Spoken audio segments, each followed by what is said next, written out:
kehadiran ruang diskusi Cirebon yang selama ini menjadi tempat berkumpul dan berdiskusinya pemikiran-pemikiran bagi sebuah kemajuan dan perubahan yang ada di Kabupaten Cirebon kembali mengadakan kegiatan. Kali ini kegiatan digagas sebagai bagian upaya untuk menjalin silaturahmi dan terkumpulnya ide-ide solusi atas permasalahan yang ada di Kabupaten Cirebon. Ruang diskusi Cirebon hadir untuk mengambil bagian peran serta memberikan saran dan sumbangsi serta solusi yang diperlukan sebagai bagian untuk kemajuan Kabupaten Cirebon. Kali ini Ruang Diskusi Cirebon menggelar kegiatan silaturahmi dan halal bihalal, di mana dalam kegiatan ini pun tema diskusi kali ini adalah membangkitkan kepercayaan publik melalui perbaikan infrastruktur jalan.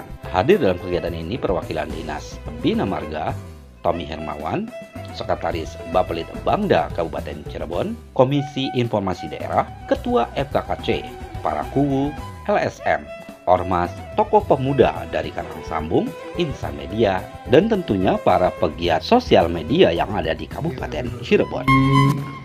Narasumber dari Ketua Komisi Informasi Daerah Bapak Idrus, yang kami hormati Kepala Kasubag bagian untuk belanja sarana Pak Joyce Saputra, yang kami hormati Pak Uus dari Bappelit Bangda, serta pemerhati dari infrastruktur Bapak Insinyur Sugandi, serta bapak-bapak, ibu-ibu yang hadir di acara hari ini, yaitu silaturahmi halal bihalal keluarga besar Ruang Diskusi Cirebon. Kita sengaja mengambil tema yaitu membangkitkan lagi rasa kepercayaan publik melalui pembangunan infrastruktur jalan. Karena banyak yang bilang dari publik yang biasa kita riset di media sosial dan publik lainnya, permasalahan infrastruktur jalan ini menjadi permasalahan yang klasik. ihdinas siratal mustaqim bi'anah wa jutabi mazid ya rabbana taqabbal ya nasira ni'mati wa babar rizki wa babar quwwati pertemuan kami ini sebagai solusi dalam memecahkan berbagai masalah yang ada di daerah kami Kabupaten Cirebon. Dan menalal mursalin walhamdulillahi rabbil alamin. Pada diskusi ini rencana kita ada 9 narsum yang kita undang. Dari beberapa narsum yang belum hadir itu sebagian masih di jalan, dan narsum dari Dewan Pak Anton itu posisi masih di Demak acara kunker, dan Ketua DPRD alhamdulillah sampai sekarang tidak ada konfirmasi sama sekali. Dan dari Kadis Dishub, beliau itu menghadiri acara pernikahan saudaranya. Tapi dalam agenda ini ya kita puji syukur alhamdulillah dari beberapa pegiat sosial, baik itu dari LSM, dari media, dari tokoh masyarakat, juga dari lembaga-lembaga yang terkait, alhamdulillah bisa menghadiri acara ini. Tema yang sengaja kita usung itu tentang bangkitnya kepercayaan publik melalui perbaikan infrastruktur jalan, yang dimana pada bulan-bulan terakhir ini permasalahan jalan itu sangat riskan di masyarakat. Mungkin karena banyak jalan-jalan yang rusak, terus jalan yang sudah lama tidak diperbaiki. Tapi kita juga harus mencerna bahwa pertanggungjawaban jalan itu terdiri dari macam-macam. Ada jalan yang peruntukan untuk desa, ada jalan milik kabupaten, ada jalan milik provinsi, dan ada jalan milik negara. Mungkin semua masyarakat tidak melihat itu, melihatnya jalan itu rusak. Dan mungkin sebagai pihak Pemda sendiri itu merupakan sebuah permasalahan, tapi akan mencari sebuah solusi dari permasalahan yang ada di masyarakat. Yang kadang dalam sebuah pembangunan tidak semuanya itu terpuaskan. Ada beberapa pembangunan dengan semaksimal mungkin kita adakan, tapi ada juga imbas-imbas sosial yang akan terjadi. Mungkin nanti di sini kita akan mencari solusi imbas-imbas sosial supaya itu bisa ditekan sedemikian rupa. Dari pemerhati masalah jalan, juga dari sisi hukumnya juga ada. Mungkin kita bedah, kita cari benang merah, Pak. Benang merah dari permasalahan-permasalahan yang ada di masyarakat, khususnya infrastruktur jalan ini, gimana caranya pembangunan ini tidak menimbulkan gejolak sosial yang meningkat. Itu yang ditamakan. Bukan menyelesaikan dengan pembagian. Itu tidak akan selesai. Contoh misalkan Kabupaten Cirebon, pembangunan itu sistemnya pembagian dan ego-ego sektoralnya itu sangat tinggi. PUTR maunya di mana? Maunya di mana? Otomatis permasalahan satu daerah itu tidak akan bisa selesaikan. Tapi mungkin ini sebagai gambaran ke depan, mudah-mudahan ke depan, permasalahan-permasalahan yang ada di masyarakat diselesaikan dalam satu soal. Manfaatkan momen ini semaksimal, mencari solusi gimana caranya Kabupaten Cirebon ini lebih baik ke depannya. Oke. Sekian dari kami, kita kembalikan ke moderator. Wabillahi taufiq wal hidayah. Wassalamualaikum warahmatullahi wabarakatuh. Dari 564 ruas jalan sepanjang 1240 km itu, jalan yang rusak itu kurang lebih 150. Jadi kita diskusi kali ini bukan hanya menyikapi dampak, karena kejadian yang selama ini adalah selalu dampaknya kita sikapi, tapi kita tidak pernah mengurai akar persoalannya. Kalau akar persoalannya kita ketemu, insya Allah mudah-mudahan ada hal yang bisa kita sikapi untuk menyelesaikannya. Tapi kalau kita menyikapi dampak-dampak akibat-akibat dari salah satu infrastruktur, ya seperti ini. Jadi akhirnya ketika ada jalan rusak, cuma dampaknya kecelakaan, kita tambal, selesai. Tapi itu tidak menyelesaikan masalah untuk jangka yang panjang. Maka kemudian kita diharapkan mampu untuk bisa mengurai salah satunya adalah akar dari persoalan jalan ini. Barangkali satu hal kita minta bantuan Pak Uus selaku perwakilan dari Bapelitbangda untuk bisa memaparkan bagaimana sih kondisi Kabupaten Cirebon ini secara global. Waktu dan tempat saya persilakan Pak Uus. Sudah mengundang, sebetulnya saya hadir di sini mewakili Pak Sekda. Agak terlalu jauh sih, tadi di disposisi ke Pak Dani selaku Kepala Bapelitbangda. Kemudian karena beliau saat ini juga sedang diklat tim, gitu, akhirnya menugaskan saya untuk hadir di sini. Alhamdulillah saya bisa hadir di sini. Secara umum kalau kita bicara khusus berkaitan dengan infrastruktur jalan, kondisinya kondisi baik itu baru mencapai 52% di tahun 2021-2022. Dari target di akhir tahun RPJMD 100%, Pak. Ini khususnya untuk jalan kabupaten. Karena kita cerita yang ada atau menjadi kewenangan kita. Mungkin secara lebih rinci nanti Pak Romi atau Pak Kadis PUTR yang akan menjelaskan soal ini. Angka tersebut sebetulnya dari tahun ke tahun naik turun, Pak. Kalau jalan itu ya, di kecamatan itu fokus pada satu ruas di jalan utama, misalkan semua desa bersepakat untuk membenahi atau membereskan jalan yang itu harus diperbaiki. Nah, semuanya muaranya kembali kepada mekanisme penganggaran yang kita miliki. Ketika kita, Kabupaten Cirebon dan semua kabupaten yang ada di Indonesia dihantam badai COVID, di situ permasalahan awal kenapa kondisi saat ini jalannya seperti yang kita rasakan. Tingkat kepuasan publiknya jauh turun drastis. Ini menjadi akumulasi, Pak. Itu dari awal pertama COVID kita tidak bisa melakukan pemeliharaan, apalagi menyelesaikan jalan yang rusak karena semua anggaran dialihkan, disedot untuk penanganan kesehatan. Rasanya ya sekarang gitu, setelah 2 tahun ketiga 2023 ini hampir di semua wilayah, Pak. Kalau kita nonton berita di TV atau baca di koran itu, saya kira tidak cuma di Kabupaten Cirebon, hampir di semuanya permasalahan ini dikeluhkan. Itu yang menjadi salah satu penyebab. Dari sisi penganggaran itu sendiri, kami di Baplitbangda selaku anggota TAPD untuk tahun 2023, Bapak Ibu, ini biar kita semua sama-sama memahami, anggaran paling besar itu tersedot untuk reformasi birokrasi melalui optimalisasi pelayanan publik yang prima. Gitu. Di situ isinya ada anggaran untuk belanja pegawai, kemudian plus beban berat kita terkait dengan pengangkatan tenaga P3K, gitu, yang anggarannya harus disediakan oleh pemerintah daerah. Kemudian selanjutnya anggaran untuk peningkatan akses, kualitas pendidikan dan partisipasi masyarakat untuk keberlanjutan pendidikan dasar.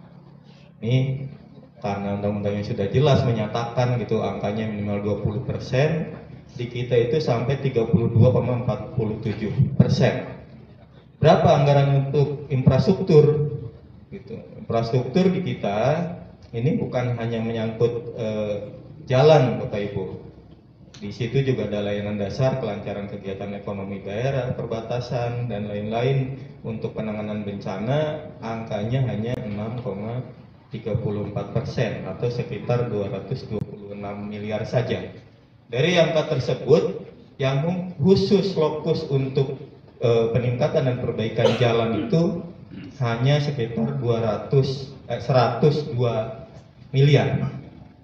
Itu angkanya cuma mencapai 2,55% dari APBD kita yang sebesar 4 triliun di tahun 2023. Nah, apa yang harus kita lakukan, apa yang harus kita siasati? Saya kira ini pentingnya kita ngobrol bersama, kita diskusi bersama. Kami juga di pemerintah daerah tentunya ingin mendapatkan masukan, gitu. Karena kalau menilik dari sisi penganggaran untuk APBD kita sangat minim. Kita juga mengandalkan dari provinsi, angkanya juga tidak terlalu besar. Dari APBN juga tidak bisa maksimal gitu untuk membantu Kabupaten Cirebon. Contoh, kemarin di Lampung sempat diviralkan, kemudian Pak Jokowinya datang, akhirnya bisa digelondorkan anggaran dari APBN. Nah, apakah kita arahnya akan ke situ? Tentu saja harapannya kita tidak seperti itu. Mari kita coba analisa, terutama berkaitan dengan penyebab utama kenapa infrastruktur jalan kita tidak maksimal. Di samping tadi kita cerita dari sisi anggaran. Tentu dari kualitas pekerjaan juga kita harus coba lakukan pendekatan.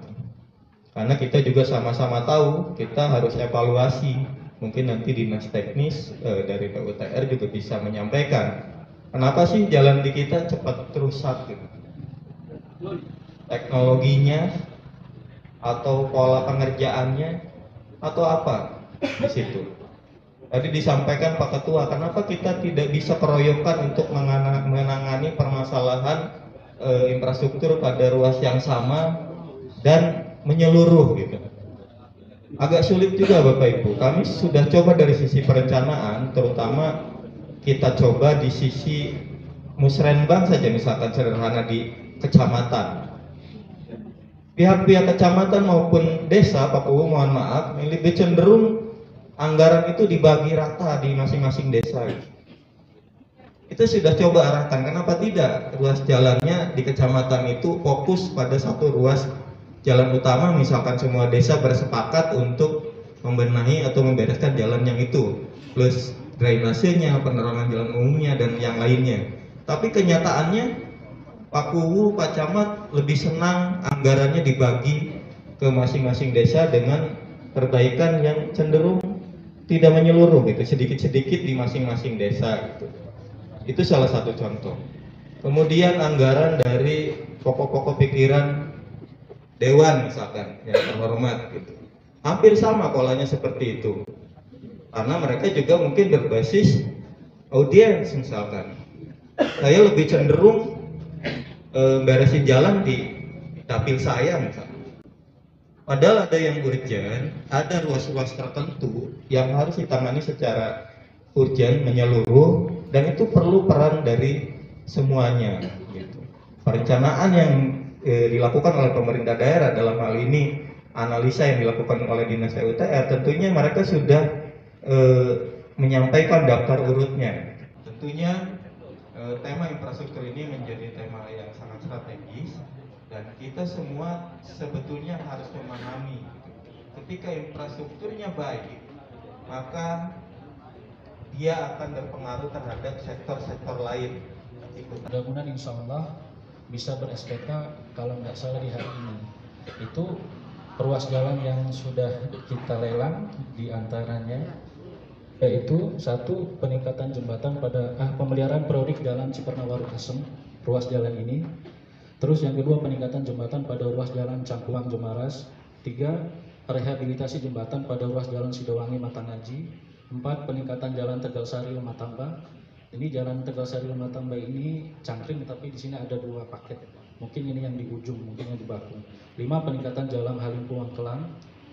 6, peningkatan jalan Karangwareng Sumber Pondang. 7, peningkatan jalan Lurus Sarabau. 8, peningkatan jalan menuju kawasan wisata Batik Trusmi. 9, peningkatan jalan Winujaya.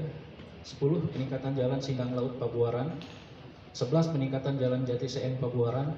12, peningkatan jalan Harjawi Namun Suranenggala. 13, peningkatan jalan Tegalsari Matamba. Nah, ini yang lagi viral nih, Tegalsari Cangkring ini selesai dilelang. Mudah-mudahan hari ini atau besok sudah ber-SPK, sudah berkontrak. Mudah-mudahan ya di akhir bulan ini atau bulan depan sudah mulai dilaksanakan. 14, peningkatan jalan Lintung Rancik Babakan. 15, peningkatan jalan Cibogo Babakan. 16, peningkatan jalan Kutat Panambangan. 17, peningkatan jalan Ngegulurah. 18, peningkatan jalan Lurah Waru Royong. 19, peningkatan jalan Kebon Luar Cupang. 20, peningkatan jalan Jamblang Bakung. 21, peningkatan jalan Winong Jemaras Kidul. 22, peningkatan jalan Dawang Manakaya. 23, peningkatan jalan Kedawung Warung Asem. 24, peningkatan jalan Bakung Bango 2. 25, peningkatan jalan Gempol Pegagan. 26, peningkatan jalan Cancang Pangkalan. 27, peningkatan jalan Sarajaya Pande. 28, peningkatan jalan Keramat Cisaat. 29, peningkatan jalan Kemelaka Pelangsari. 30, peningkatan jalan Halim Puang Kelang. 31, peningkatan jalan Kedaton Jagapura. Jadi itu yang perlu diketahui Bapak Ibu sekalian. Tahap 1 yang sudah dilelang. Ini masih ada beberapa tahap lagi lelang. Jadi masyarakat harap bersabar. Jadi yang viral-viral itu kayak Cangkring ya, Tegalsari Matamba, Waru Sarabau, itu sudah dilelang Pak, tinggal tunggu pelaksanaannya aja.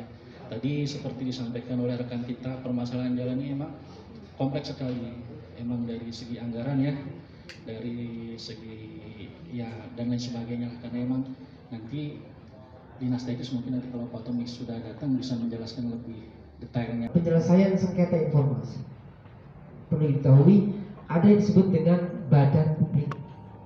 Ini alhamdulillah ini RDC memfasilitasi kami sekaligus memberikan sosialisasi tentang undang-undang KIP sedikit saja. Mohon izin barangkali agak panjang. Nanti agak ngerempet ke soal infrastruktur jalan. Ada yang disebut dengan badan publik. Badan publik itu secara umum garis besarnya adalah kira-kira lembaga atau instansi pemerintah yang sebagian atau seluruh anggarannya berasal dari pemerintah atau dari rakyat, anggaran uangnya. Bisa juga non pemerintah, organisasi masyarakat misalkan. Kalau sebagian anggarannya atau seluruh anggarannya itu dari pemerintah atau dari rakyat, maka disebut dengan badan publik.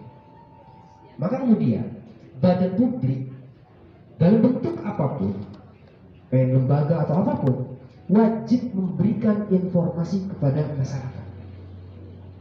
Kalau informasi tidak disampaikan kepada masyarakat yang perlu disampaikan, maka ini ada sengketa nih. Ada sengketa. Nah, sengketa ini kemudian kita selesaikan di Komisi Informasi tentunya melalui bersurat, baik LSM, ormas atau perorangan individu. Contoh sederhana, misalkan Pak, ini kami selama 1 tahun berjalan hampir 15-an kasus Pak Wali, ini mohon izin karena banyaknya memang masalah-masalah di desa. Ini perlu kita sampaikan. Ini saya sampaikan, saya tidak perlu sampaikan desanya. hampir 15 kasus informasi ya, kasus informasi Pak ya, itu datang dari desa. Desa-desa ada yang minta data BLT, ada yang minta data APBD dan seterusnya. Semua tentang anggaran. Tapi ternyata, mohon maaf, mungkin teman-teman di desa itu apakah belum paham atau memang belum tahu aturan atau batasan-batasan apa yang boleh disampaikan, tidak berani memberikan informasi itu, maka ditahan. Betul bahwa KIP, undang-undang KIP, keterbukaan informasi publik itu adalah harus terbuka. Tapi ingat, keterbukaan itu tidak selamanya telanjang. Ada yang dikecualikan. Dan dibuka itu ada yang berkala, serta-merta, setiap saat. Tapi ada juga yang dikecualikan Pak, yang tertutup. Seringkali yang ditutupi justru malah soal anggaran. Padahal jelas Permendes mengatakan, Permendagri dan seterusnya mengatakan bahwa soal anggaran wajib bukunya untuk disampaikan secara terbuka. Jadi ini seringkali soal anggaran yang mesti agak ditutup-tutupi lah kira-kira gitu. Termasuk dinas, kemarin juga agak ramai pun saya sampaikan juga. Masuk surat kalau nggak salah dari Forkompimnas apa ya? Komunikasi pimpinan mas apa lah? Forkompimnas ya? Wah itu banyak. Wah mulai teman-teman dinas menghubungi kami, menghubungi Mas Ray dan seterusnya. Ini gimana dan seterusnya? Loh apanya yang gimana? Kalau informasi memang terbuka dan perlu disampaikan, sampaikan. Selesai urusan. Apa yang tidak ada yang perlu ditutupi? Kecuali informasi tersebut memang harus dikecualikan. Dan ini harus melalui uji publik. Dikecualikan. Tidak asal-asalan ditutup-tutupi lah kira-kira gitu. Nah ini juga badan publik ini memiliki ada yang disebut dengan PPID, Pejabat Pengelola Informasi dan Dokumentasi. PPID ini wajib hukumnya memberikan informasi, layanan informasi kepada masyarakat, kepada publik, baik berkala, setiap saat maupun serta-merta. Nah, kadang-kala ini permasalahan di Kabupaten Cirebon. Setelah saya mulai tahun lalu ini, banyak beberapa SKPD yang belum memiliki PPID atau PPID-nya ada tapi tidak maksimal. Ini kelemahan kita. Dan perlu diketahui ini kelemahan Kabupaten Cirebon. Harus saya sampaikan, kelemahan begitu. Sebab apa? Informasi itu adalah hak dasar, hak asasi manusia yang paling mendasar. Mohon maaf sebelumnya, adanya korupsi dan seterusnya. Ya berasal dari informasi, karena ada informasi yang ditutup-tutupi, tidak akurat, tidak transparan, tidak efektif disampaikan kepada masyarakat. Maka ditutup-tutupi. Inilah yang kemudian ayo kita bareng-bareng kontrol melalui informasi. Makanya saya usul beberapa kali di teman-teman SKPD, coba bikin PPID yang layak dan mudah dijangkau oleh masyarakat atau ormas atau LSM. Kira-kira teman-teman masyarakat atau teman-teman ormas LSM yang datang ke kantor ini kalau mau informasi tentang daftar jalan yang rusak, sudah ada di papan. Ini jalan yang rusak, jumlahnya sekian kilometer yang rusak sekian, ini enak banget. Dan berapa yang berat, berapa yang fatal harus betul-betul diperbaiki berapa? Ada tulisan ini wajib diketahui. Anggaran yang tersedianya berapa sih? Anggaran yang tidak tersedianya berapa sih? Siapa sih yang berhak untuk saya ini belak-belakan kenapa? Karena ya foundation apa istilahnya? Foundation-nya ya. Foundation depannya itu tidak ada. Kalaupun ada tidak maksimal. Tidak dimanfaatkan betul. Ini saya sayangkan sekali. Jadi kalau ada teman-teman wartawan, teman-teman LSM ormas mau datang itu, ya mohon maaf teriak-teriak akhirnya. Coba kalau di depan PPD-nya ada, mau perlu dengan siapa Pak? Mau bertemu dengan apa kabar? Oh iya ada apa? Saya mau tahu dong data tentang anu. Oh iya ini ada, silakan. Tinggal lihat videotron saja. Tinggal lihat papan pengumuman saja sudah terpampang. Saya selaku praktisi hukum melihat tema diskusi ataupun silaturahmi ini adalah adanya unsur pembiaran, Pak. Pembiaran dalam artian kenapa jalan rusak itu selalu dibiarkan dan berlama-lama, tidak melihat skala prioritas dari pemerintah Kabupaten Cirebon ini untuk segera memperbaiki.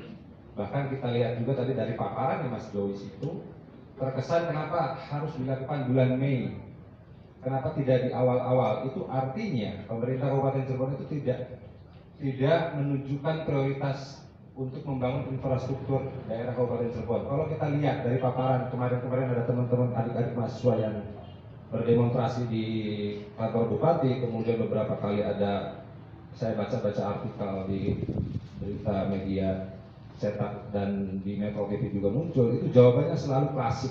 Semua daerah juga terkena corona. Jadi tidak mungkin corona itu hanya melanda di Kabupaten Cirebon. Tetapi kenapa daerah kita, daerah tetangga kita seperti Majalengka ataupun Kuningan, ruas jalannya itu selalu bertambah? Itu yang mungkin yang harus dikaji bersama. Kenapa di Cirebon ini tidak adanya pembenahan yang lebih lanjut di situ?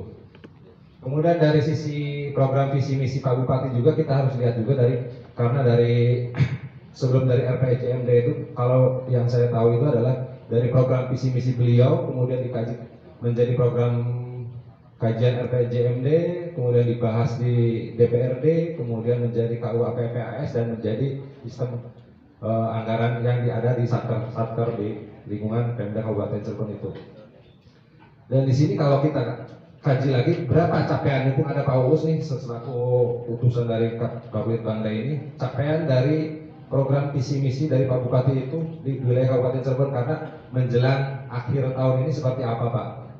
Apakah sudah mendekati 90%? Jadi program visi misinya beliau itu yang ada di satker di lingkungan Pemda ini, apakah sudah cukup? Apa belum? Kalau belum, kenapa? Dan sayangnya di sini tidak ada yang hadir dari lembaga legislatif itu, karena lembaga legislatif yang bisa mengontrol sistem anggaran ataupun yang lainnya. Nah, dilihat dari sisi pidananya itu sebenarnya muncul di dalam Undang-Undang Nomor 29 di Undang-Undang LLAJ itu, barang siapa yang membiarkan jalan rusak dan tidak ditangani dengan segera atau cepat dan mengakibatkan luka ringan, berat ataupun kendaraannya yang berakibat fatal, itu bisa diajukan di meja persidangan. Makanya teman-teman di sini barangkali masih belum puas, ya bisa itu dipidanakan. Jadi tidak hanya nunggu viral, kemudian itu baru dieksekusi oleh Pemda. Kebetulan yang hadir di sini juga sangat tidak memuaskan, karena harusnya selaku Sekda, selaku tim TAPD itu hadir di sini, selaku pembina satker yang ada di Cirebon ini hadir, agar kita bisa menanyakan langsung apakah ada formula-formula khususnya dalam hal perbaikan jalan itu, jangan sampai dibiarkan terlalu lama. Ini hampir 2 tahun lebih. Begitu seorang pemimpin menjawab dari kebutuhan publik. Nah, kenapa tidak mengajukan kepada pemerintah provinsi? Karena pemerintah provinsi juga sangat berharap ingin mengucurkan dananya kepada wilayah Kabupaten Cirebon. Kemudian kenapa tidak meminta juga kepada APBN?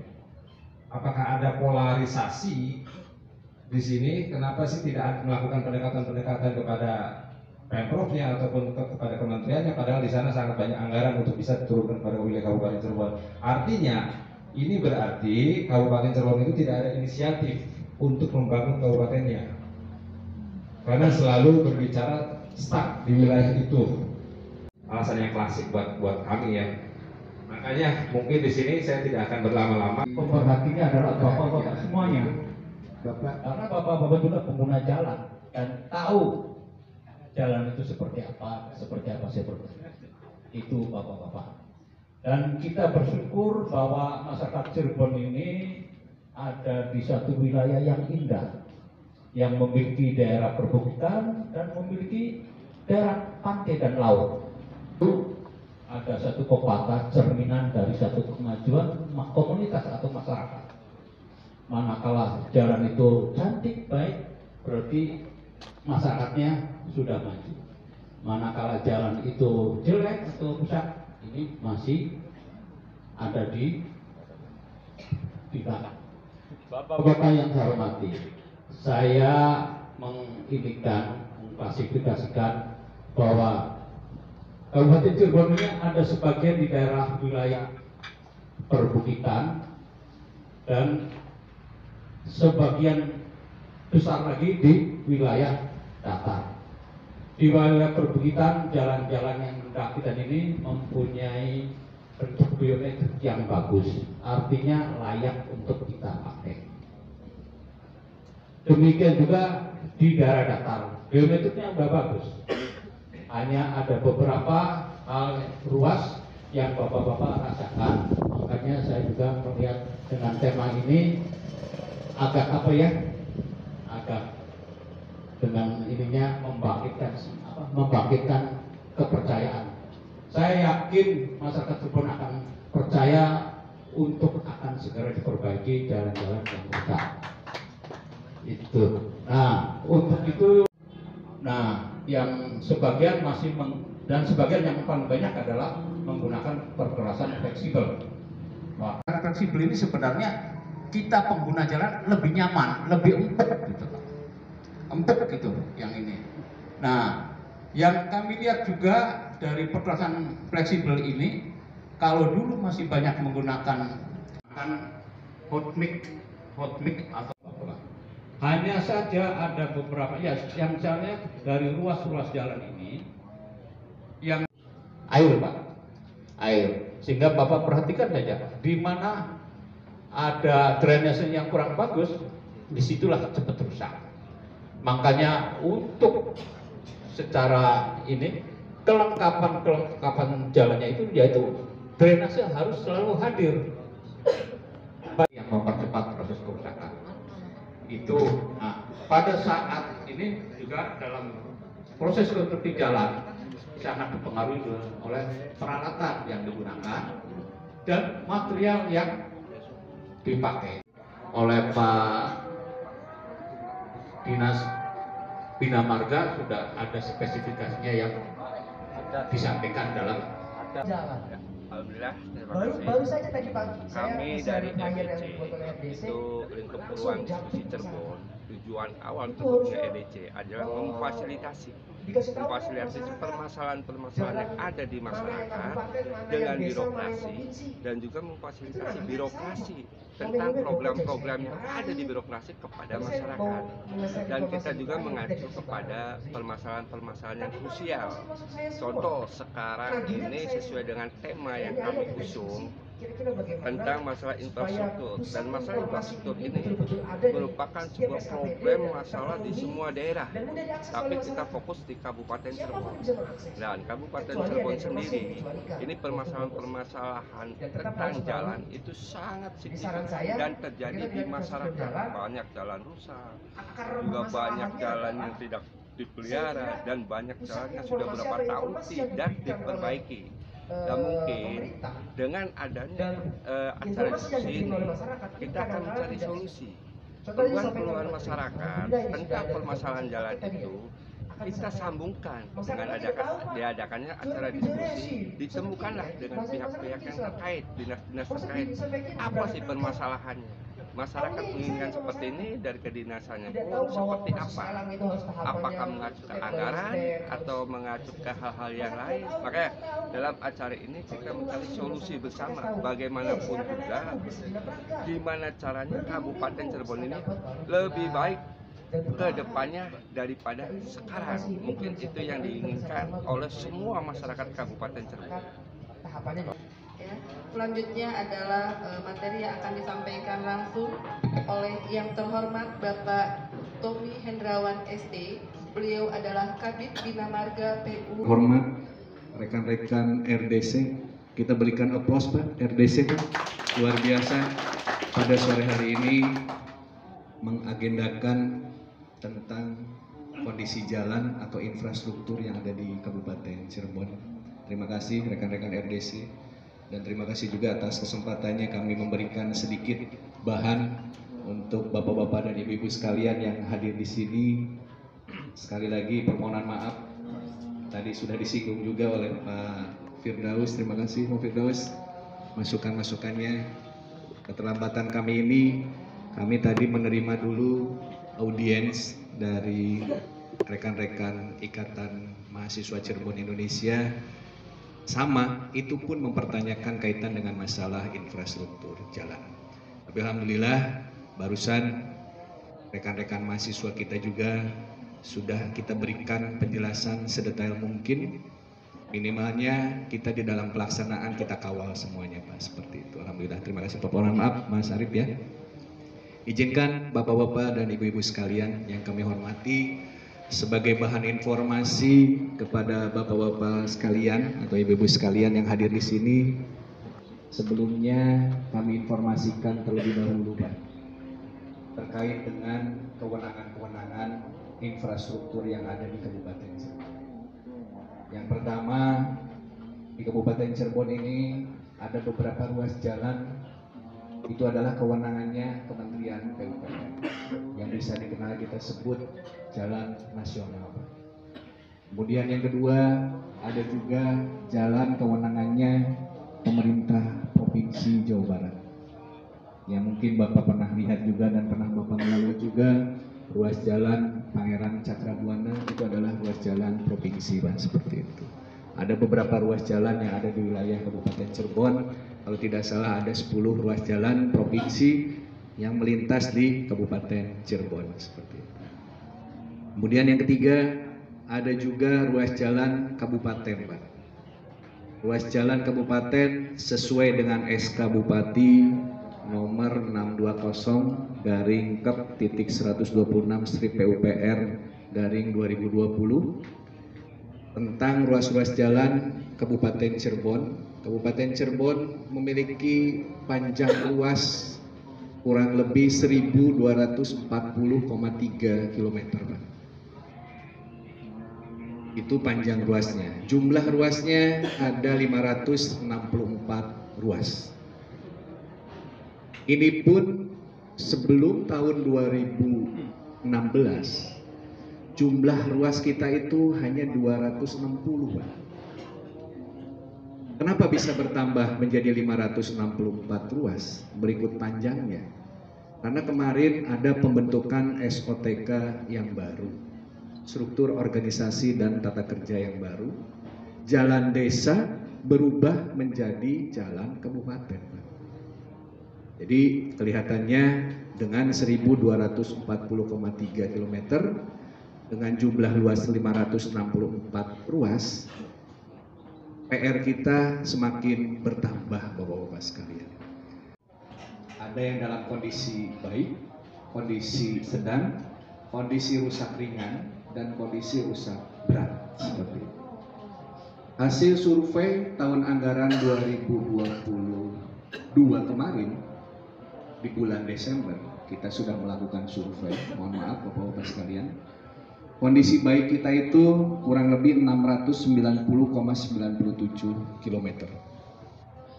Kemudian kondisi sedang ruas jalan kita itu dengan panjang 352,34 km.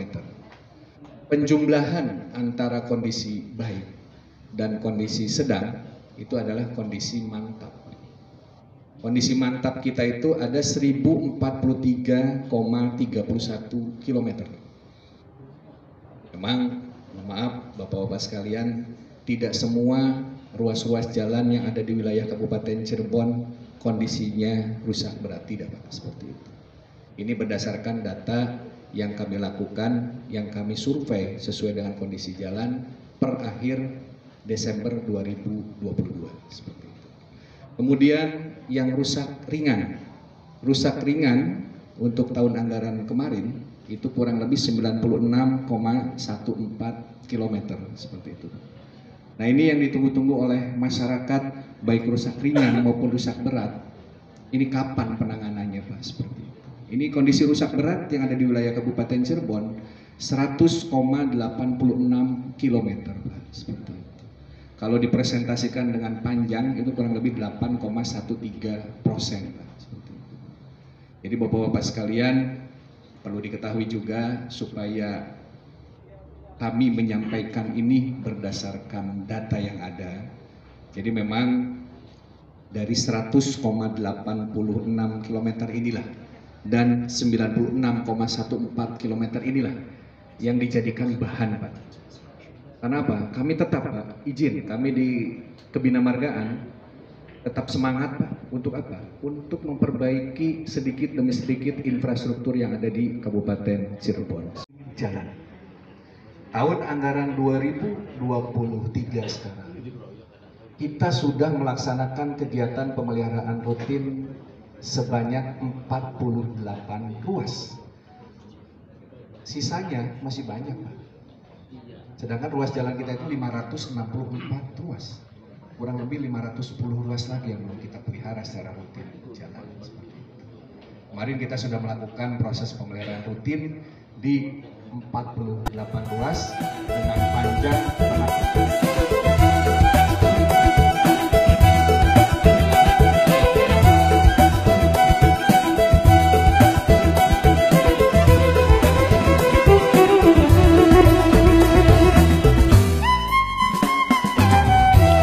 Dari kegiatan silaturahmi dan halal bihalal serta diskusi, Ruang Diskusi Cirebon, tim Liputan melaporkan.